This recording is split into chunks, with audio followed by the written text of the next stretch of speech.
อ่าวฟันดีคืออ่าวรูปกรวยที่มีความยาวกว่า270กิโลเมตรเป็นอ่าวขนาดใหญ่ที่ตั้งอยู่ระหว่างรัฐนิวบรันสวิกและโนวาสโกเชียประเทศแคนาดามีส่วนเล็กๆติดกับรัฐเมนของสหรัฐอเมริกาณปากอ่าวที่เชื่อมต่อกับมหาสมุทรแอตแลนติกก่อนจะค่อยๆแคบลงสู่ปลายสุดของอ่าวสถานที่แห่งนี้มีชื่อเสียงจากปรากฏการณ์น้ำขึ้นน้ำลงที่สูงที่สุดในโลกอันเป็นผลมาจากปัจจัยทางธรณีวิทยาและดาราศาสตร์ที่สอดประสานกันอย่างลงตัว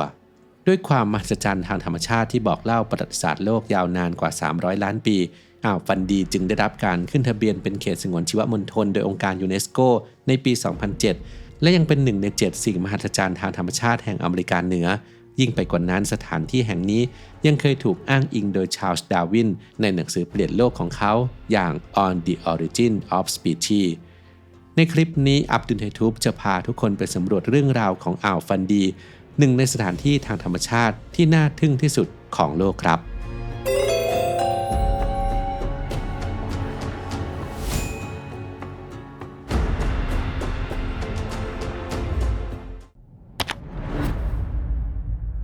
ณอ่าวฟันดีคือสถานที่เกิดปรากฏการณ์น้ำขึ้นน้ำลงที่รุนแรงที่สุดในโลกโดยมีระดับน้ำขึ้นลงเฉลี่ยสูงถึง16เมตรซึ่งมากกว่าค่าเฉลี่ยทั่วโลกถึง16เท่าและที่เบิร์นโคดเฮดซึ่งเป็นแอ่งน้ำย่อยของอ่าวแห่งนี้เคยมีการบันทึกสถิติระดับน้ำที่สูงที่สุดไว้ถึง 16.3 เมตรโดย Guinness World Record ในปี 1975 ปรากฏการณ์นี้เป็นแบบกึ่งรายวันกล่าวคือระดับน้ำจะขึ้นสูงสุดและลดลงต่ำสุดวันละ2 ครั้งในแต่ละรอบปริมาณน้ำทะเลมหาศาลถึง160พันล้านตันซึ่งเทียบเท่ากับปริมาณน้ำจากแม่น้ำทุกสายบนโลกรวมกันจะไหลเข้าและออกจากอ่าวฟันดีภายในวันเดียวพลังอันมหาศาลนี้มีต้นกำเนิดจากแรงดึงดูดของดวงจันทร์และดวงอาทิตย์โดยจะรุนแรงที่สุดในช่วงปรากฏการณ์ที่เรียกว่าสปริงไทด์ซึ่งเป็นวันที่ดวงจันทร์โคจรเข้าใกล้โลกมากที่สุด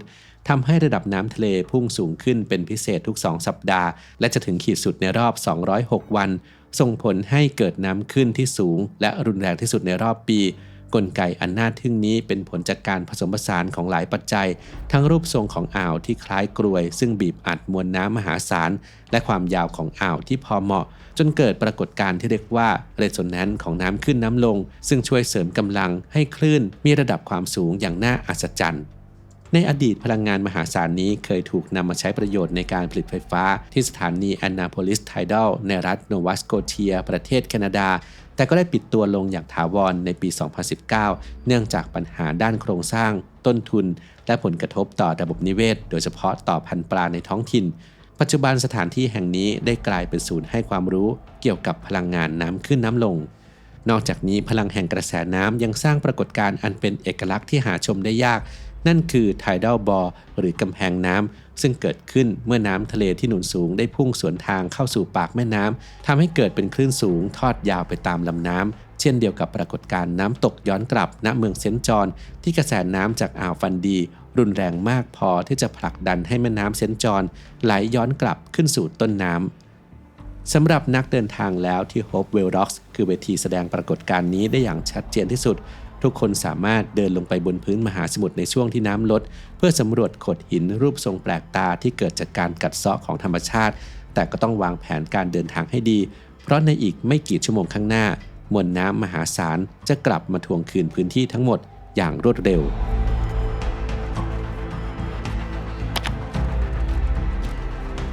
นอกเหนือจากพลังของน้ำขึ้นน้ำลงอ่าวฟันดียังเป็นที่ตั้งของโอโซเวอร์พูลน้ำวนที่ทรงพลังที่สุดในซีกโลกตะวันตกและมีขนาดใหญ่เป็นอันดับ2ของโลกรองจากกระแสน้ำวนเมลสตรอมในประเทศนอร์เวย์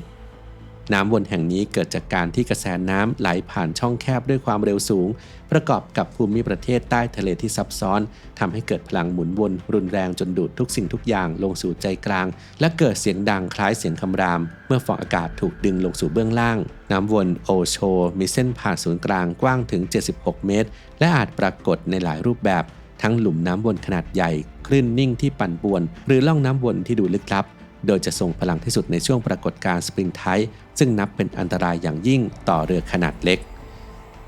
อย่างไรก็ตามพลังทำลายล้างนี้กลับมีบทบาทสำคัญในฐานะผู้พิทักษ์ระบบนิเวศทุกการหมุนวนช่วยกวนตะกอนและสารอาหารจากก้นทะเลให้ลอยขึ้นสู่ผิวน้ำทำให้พื้นที่โดยรอบอุดมสมบูรณ์ไปด้วยสิ่งมีชีวิตทางทะเลนานาชนิด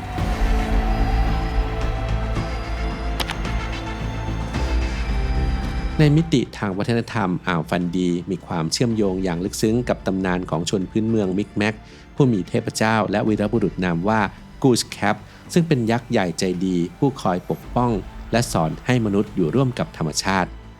หนึ่งในตำนานกล่าวว่ากูชแคปได้สั่งให้บีเวอร์ยักษ์สร้างเขื่อนกั้นอ่าวแต่เมื่อเขื่อนใหญ่เกินไปจนน้ำเกือบท่วมโลกเขาจึงต้องเรียกวาฬมาทำลายการพังทลายของเขื่อนครั้งนั้นเองที่กลายเป็นจุดกำเนิดของปรากฏการณ์น้ำขึ้นน้ำลงนอกจากนี้ยังมีความเชื่อว่าเกาะแก่งต่างๆในอ่าวรวมถึงโขดหินรูปทรงแปลกตาก็ล้วนเกิดจากการสร้างสรรค์ของกรูสแคปทั้งสิ้นเช่นเดียวกับเกาะพลัตทริสสถานที่ศักดิ์สิทธิ์ซึ่งถูกเรียกว่าหม้อต้มน้ำของย่ากรูสแคปเนื่องจากปรากฏการณ์ที่น้ำทะเลดูเหมือนเดือดพล่านเมื่ออากาศถูกขับออกจากโพรงหินในช่วงน้ำขึ้น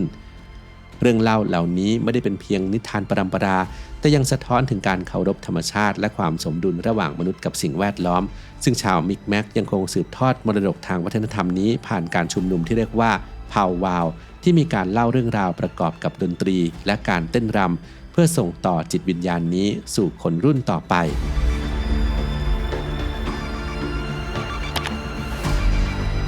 ประวัติศาสตร์ของอ่าวฟันดีเริ่มต้นขึ้นเมื่อกว่า300ล้านปีก่อนในยุคคาร์บอนิเฟอรัสหรือยุคถ่านหินซึ่งพื้นที่แห่งนี้เคยเป็นป่าชื้นเขตร้อนก่อนที่การแยกตัวของมหาทวีปแพนเจียจะก่อให้เกิดเป็นแอ่งอ่าวในเวลาต่อมาสำหรับชื่อฟันดีนั้นสันนิษฐานว่าอาจมีที่มาจากภาษาโปรตุเกสริโอฟันโดที่แปลว่าอ่าวลึกหรือภาษาฝรั่งเศสฟองเดลาเบซึ่งหมายถึงก้นอ่าวก่อนที่ชาวยุโรปจะเดินทางมาถึงในปี 1604 ชนพื้นเมืองมิกแมกได้ตั้งรกรากอยู่ที่นี่มาอย่างยาวนานแล้วต่อมาอ่าวแห่งนี้ได้กลายเป็นพื้นที่ยุทธศาสตร์สำคัญในการแย่งชิงอิทธิพลระหว่างฝรั่งเศสและอังกฤษจนนำไปสู่เหตุการณ์ขับไล่ชาวฝรั่งเศสครั้งใหญ่ในปี 1755 ที่รู้จักกันในชื่อกรองเดรองเชมองในช่วงศตวรรษที่ 18 และ 10 อ่าวฟันดีกลายเป็นศูนย์กลางของอุตสาหกรรมต่อเรือเหมืองถ่านหินและการประมงจนกระทั่งปี 1948 อุทยานแห่งชาติฟันดีได้ถูกจัดตั้งขึ้นเพื่อส่งเสริมการท่องเที่ยวและอนุรักษ์มรดกทางธรรมชาติและวัฒนธรรมอันล้ำค่าของพื้นที่แห่งนี้ไว้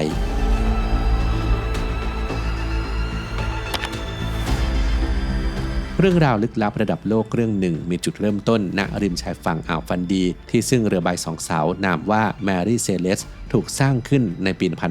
1860 ในเดือนธันวาคมปี 1872 เรือแมรี่เซเลสถูกค้นพบขณะลอยอยู่อย่างไร้ทิศทางกลางมหาสมุทรแอตแลนติกสภาพเรือยังคงสมบูรณ์สินค้าและเสบียงอาหารยังอยู่ครบแต่กัปตันภรรยาลูกสาววัย2 ขวบและลูกเรืออีก7 คนได้หายตัวไปอย่างไร้ร่องรอยพร้อมกับเรือชูชีพที่หายไป1 ลำบันทึกการเดินเรือฉบับสุดท้ายหยุดลงในวันที่ 24 พฤศจิกายนโดยไม่มีสัญญาณของการต่อสู้หรือเหตุร้ายใดๆปริศนาการหายตัวไปของคนทั้ง10 ชีวิตได้นำไปสู่ทฤษฎีต่างๆมากมายไม่ว่าจะเป็นการระเบิดของไอระเหยจากถังรำการอพยพหนีพายุหรือแม้กระทั่งการปล้นสะดมแต่ก็ไม่มีหลักฐานใดมายืนยันได้จนถึงปัจจุบันชะตากรรมของพวกเขายังคงเป็นปริศนาที่ไม่มีคำตอบและเรื่องราวของแมรี่เซเลสได้กลายเป็นตำนานเรือผีที่โด่งดังที่สุดเรื่องหนึ่งในประวัติศาสตร์ซึ่งต่อมาถูกนำไปขยายความโดยนักเขียนชื่อดังอย่างอาร์เธอร์ โคนัน ดอยล์ทำให้เรื่องราวนี้ยิ่งเป็นที่รู้จักไปทั่วโลกริมชายฝั่งของอ่าวฟันดีเป็นที่ตั้งของหน้าผาหินยาวกว่า14 กิโลเมตรมีชื่อว่าจ็อกกินส์ฟอสซิลคลิปแหล่งมรดกโลกของยูเนสโกซึ่งได้รับการขนานนามว่าเป็นกาลาปากอสแห่งยุคถ่านหินเนื่องจากความสมบูรณ์และความหลากหลายของฟอสซิลที่พบณที่แห่งนี้ชั้นหินของหน้าผาได้บันทึกเรื่องราวของโลกในยุคคาร์บอนิเฟอรัสเมื่อกว่า300 ล้านปีก่อนซึ่งเป็นยุคที่สิ่งมีชีวิตเริ่มวิวัฒนาการจากน้ำขึ้นสู่บก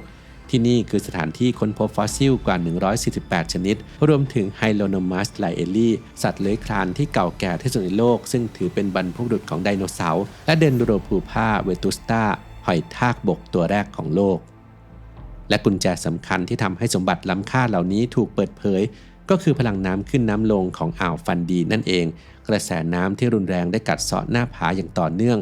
ทำให้มีการค้นพบฟอสซิลใหม่ๆอยู่เสมอสถานที่แห่งนี้จึงเปรียบเสมือนห้องปฏิบัติการทางธรรมชาติที่เคยสร้างแรงบันดาลใจให้กับนักวิทยาศาสตร์ระดับโลกอย่างชาร์ลส์ไลเอลและวิลเลียมดอสันรวมทั้งยังได้รับการอ้างอิงในหนังสือ On the Origin of Species ของชาร์ลส์ดาร์วินอีกด้วยปัจจุบันศูนย์ฟอสซิลจ็อกกินส์ได้เปิดให้นักท่องเที่ยวเข้าชมและเรียนรู้ประวัติศาสตร์โลกหลายร้อยล้านปีแต่ไม่อนุญาตให้เก็บฟอสซิลกลับไปเพื่อรักษามรดกทางธรณีวิทยาอันประเมินค่าไม่ได้นี้ไว้ให้คนรุ่นหลังได้ศึกษาและค้นพบต่อไป CBD Morning Gummies มีส่วนผสมของสารสกัดโกจิเบอร์รี่วิตามิน B รวมและชาเขียวที่ช่วยให้สมองนั้นตื่นตัวและร่างกายรู้สึกกระปรี้กระเปร่าอย่างเป็นธรรมชาติครับผลิตภัณฑ์นี้เป็นทางเลือกใหม่สำหรับผู้ที่ต้องการความสดชื่นในตอนเช้าโดยไม่ต้องพึ่งพาคาเฟอีนเข้มข้นเหมาะสำหรับการเริ่มต้นวันใหม่อย่างสมดุลครับโดยผู้ใช้พบว่าการรับประทานในตอนเช้าก่อนเริ่มงานจะช่วยให้มีสมาธิในการทำงานได้ดีขึ้นและไม่รู้สึกว้าวุ่นและเมื่อคืนทุกคนนอนหลับดีไหมครับลองคอมเมนต์มาคุยกันได้ครับ